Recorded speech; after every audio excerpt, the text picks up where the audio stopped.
held at IFL TV, MTK Global. I'm quite fortunate enough to be joined by Ben Hall. It seems like a little while since we've had a chance to get you on the channel. What's been happening, champ? A lot. It's been happening. A lot of ups and downs. But right now, I've won a big ump. I've just teamed up with John Tandy, Adam Beardley, Tony Greco, and I'm going to be back boxing on the 7th of July in Kent. Okay, now let's look back on where we was. Last time I saw you was immediately after the defeat to Carson Jones. Yes. We couldn't interview you, you had to go hospital for your shoulder. Yeah, that's a lot's happened in the life of Ben Hall since then. Can you take us on a little sort of, on a reminiscent journey of where you've been and what's been happening? Right, so it's been a good journey anyway. Since that fight, obviously, I was injured, but I went in there anyway. Then I got picked up another injury in the fight, and me and Carson, we just got along after the fight. I got talking to him out there, and he was just like, "What would you fancy coming out to Big Bear?" And I was like, "Of course I would. Like, it's a dream come true for me." So I went out there. Before I went out to there, I went to Florida with my dad's friend out there, Chaz Colland, who looked after me out there for a month. I was out there training. I was training in Florida at a gym called Ali Sports Centre in Florida. I was training out there. Then I went to Florida. Then I went to Big Bear, with Abel, training out there. Which was an unbelievable experience. I would have stayed out there, obviously, but it was too much money. It's too expensive. I don't live in that sort of world at the minute, so I've had to come back. But out there was a great experience, sparring Michelle Sorrow, Costa Papavikov, is it? Who's nearly in the line for a title. There's some great spars out there, some great sparring out there. So it was a big experience of learning how to box, living on my own. Just doing stuff like trying to mature and grow up and things like that. So it was a very valuable experience for me. Since then, I can go on for about an hour, mate. Honestly, it's been so many ups and downs. But since then I moved on to Birmingham, which was a good experience for me. But it's not going to work for me. Teamed up with Barry Smith. I've had a lot of ups and downs, man. Basically, my hands been playing me up again. But now I've just relocated with John Tandy and Beardley. And now I'm finally here, I've got a home and I'm working hard, I've got a date and I'm finally going to move forward with my career. Do you feel that the Carson Jones fight came maybe 1 or 2 fights too early for yourself? You went on the back of fighting decent, well-experienced guys like William Warburton to then in with someone like Carson Jones, a real live test. Do you feel you could have had maybe 1 or 2 tougher tests before going in with Carson? Yeah, I've pretty one or 2's probably even an understatement even. Listen, I think the mentality I had back then, I was a bit of immature mentality. I thought I could go and beat anyone. All I had to do was turn up. Wasn't really doing much training. I was injured and I was thinking, well, I'm going to go there and win. I just had to grow up. It was probably about 5 fights too soon. But, you live and you learn. I don't regret nothing because for now, I've realised my mistakes in the past. I've realised, I need to come down a peg and things like that. So I've realised things from that fight. So I don't regret it. But yes, it was totally too soon. What was the one thing that you think you learned or you had an experience in at Big Bear at the summit? What sticks with you from that period? Just how hard they work. It's as simple as that. When I went out there, obviously when I went out there, they train so hard, but they do their runs in the morning and then they do 2 sessions a day, obviously. Tuesdays and Thursdays they do a lot of strength conditioning. They don't actually punch, so the rest of their hands out there. Then they're doing the sprints in the morning prior to that. Monday, Wednesday, Friday is just general runs and a lot of sparring, barrel work and things like that. But it's so hard. Like when I was up there training, obviously I was getting they're ahead of me. They're well fit, so I'm trying to get fit. And as I'm done, I'm sitting there watching the guys. And I'm realising how hard they're working. I looked at Carson and I thought, what the hell was I doing fighting someone like this? You know, it was a big reality check and a big wake up call. So it was just realising how serious and what a pro boxer is and what a pro boxer does. And I wasn't doing what a pro boxer does. So it was just a big reality check and just realising how they work. That was a big thing.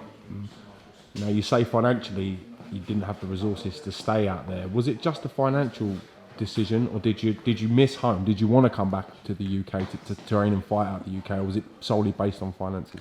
It was based on finances, but I did miss my family a little bit, but not really. Like it was my dream. It was a dream come true. I've looked up to Golovkin and things like that since the kid. So to have the opportunity to go there and train with the trainers, I just jumped on. I thought, yeah, man. I didn't really miss time. But then I got injured out there also. My left shoulder went, and that's why I come home. But also I couldn't afford it out there anyway. But I come home a bit early because of that. But it was a great experience out there.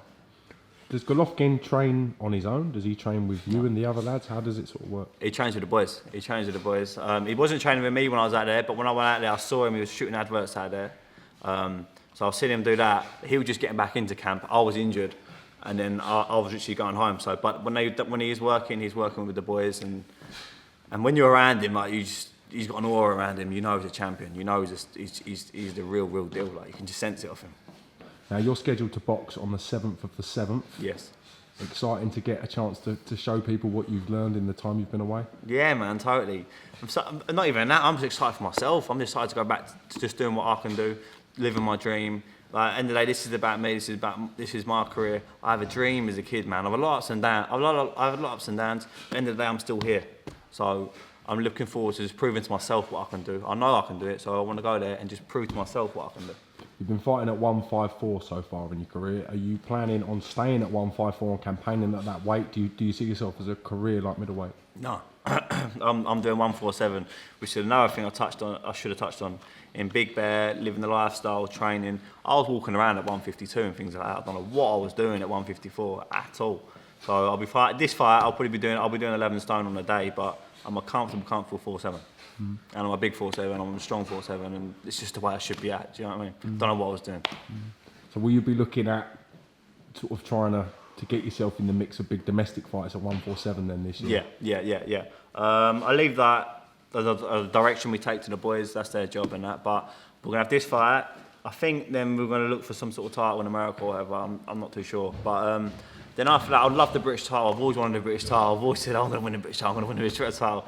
So I've visualised in my head. So in my head, I feel like I'm going to go and win the British title. So if the boys can sort that out, I'll just take it with both hands. Let's talk a little bit about what's going on currently. We've seen the negotiations between Golovkin and Canelo. Yeah. Some tweets from Oscar De La Hoya in particular saying that he believes that negotiations should stay as they've been before the situation with Canelo. What are your thoughts on that? I don't know. Listen, if someone's testing positive for steroids, it's got to play a factor in it at the end of the day, I think. And I don't really want to touch on it. No, I don't want to say the wrong thing to someone. No, I appreciate that. Yeah. I don't like it. I don't like the steroid business. No good. Do you think there should be harsher fines then for fighters totally. that get But caught you're cheating, towing the innit? line? You're cheating. You can seriously damage someone. I'm just not big on the whole steroid thing at all. At all. I hate it. I'm bang against it. What have you made of the negotiations or non-negotiations, as the case may be, between Anthony Joshua and Deontay Wilder's teams as we stand? Oh, I'm so excited about this fight, if this is going to happen. I do think it's bollocks. This what is it, 50 million or something he was offering? I do think that's a load of bollocks, but I think it's a great fight. It's going to happen. There's too much money involved not to happen. And I would be so excited about that. But I don't know who I'd pick, because I think Joshua is a much better boxer. I think he's probably stronger than that physically. I mean, he's got better just boxing IQ. But I think I saw an interview with Klitschko. He said, the thing with him is his speed where he's so light, and you don't know where the punches are coming from, which made me think it is so true. Like, and it only takes one of him, so it's hard to say. But I'll probably say Joshua would nick it, but like, it's hard to say. Tyson Fury due to make his comeback. The Mac is back, taking on Sefa. Yeah. What are your thoughts on the return of Fury? Mate, I am so proud of that guy. Honestly, I don't know him, but I'm proud of him from what he's been through and what he's doing now. You can't not but pat the guy on the back, and I'm just absolutely delighted for him. Even if he doesn't come back and does what he believes he's going to do, he's come back and gone through so much shit, and he's done it, and he just said fuck everybody else, and he's doubted me, and he's gone and done it. So I just respect the guy. So if Tyson's watching, I'll say big up Tyson, man. He's got a great mentality. So he's a good role model for what he's doing now.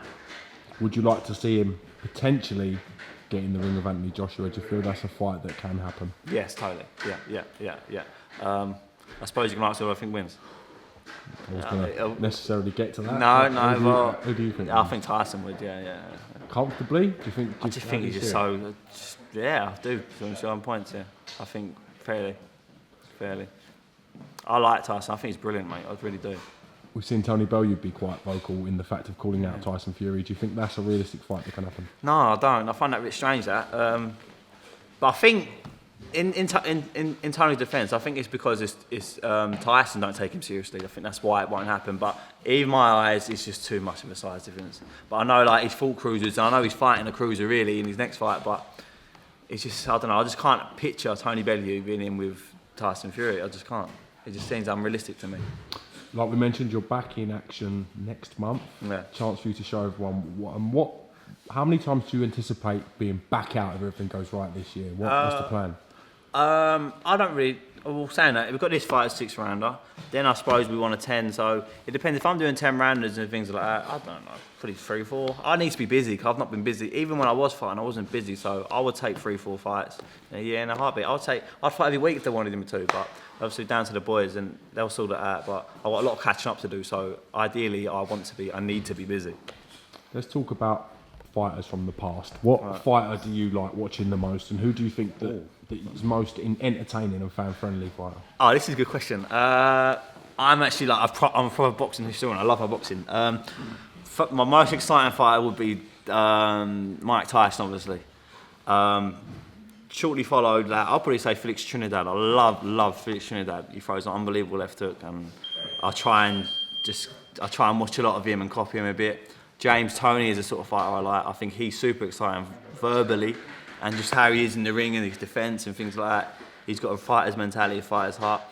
There have been so many good fighters. Golovkin, Canelo, De La Hoya in his prime. I like De La Hoya. Pernell Whitaker. I like Pernell Whitaker. I like quite a variation of fighters. I like punchers and explosive fighters, but I also like the defensive work. So I've got a variation of my fighters. But Felix Trinidad and James Toney are my top fighters. All right. We wish you the best of luck for next month. Nice one, good James. To get you back in the channel. Good to get you back in the UK. No, good interview. I was going to say that. What is the loss of Big Bear is the gain for Angel Boxing Club? Exactly. I'm delighted to be. I've learned so much from being here. Like, I couldn't throw a right hand up here properly because my right hand was shit. But now I'm throwing it properly. I'm twisting my hip into it. I'm not putting it with my right. Not just turning my hip up. Not just turning my foot up for no reason. I'm really pushing with my hip. And I'm learning here. I'm delighted to be here. Exactly that, as you said. It's interesting to see the work that John Talley and Adam Brearley do with yourself. So thank you very much for talking to RFL TV. Nice one, James. We'll catch you soon. Thank you. Cool, man. Top man, bro.